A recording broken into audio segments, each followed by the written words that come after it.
sa Agdao na supposedly for distribution of candies and chocolates, nahanapan pala ng mga precursor chemicals. I'm sure may mga pictures po yun na pinalabas. Nagulat po ba kayo?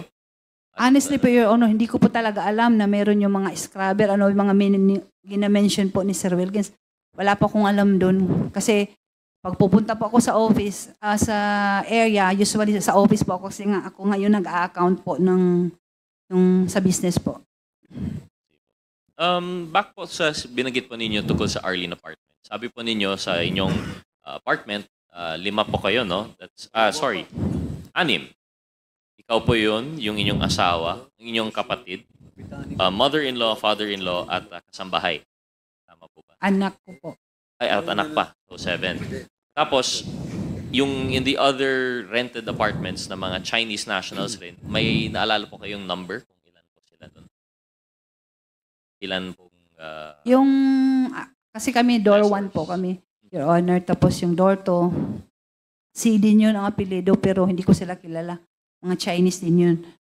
Yung 3, yung 4, hindi ko nakilala. Yung sa 7 lang po. Pero total number of occupants po, maalala po ba ninyo?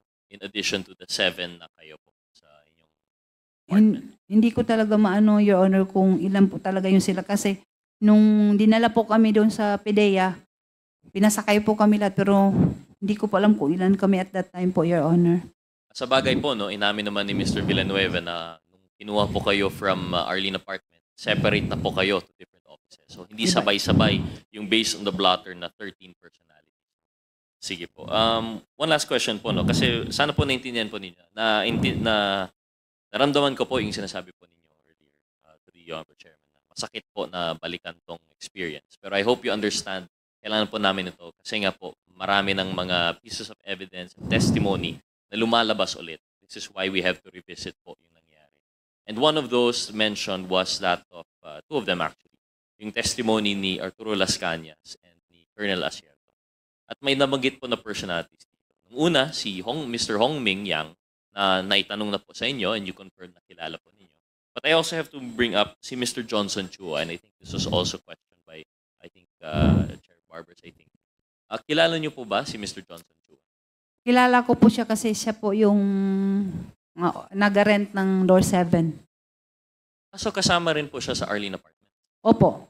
May pamilya po siya may asawa siya at saka anak. Siya po ba ay kasosyo rin po ninyo in yung sa Dumoy, yung sa Agdao, yung sa Punawan? Hindi ko po maalala, pero sila,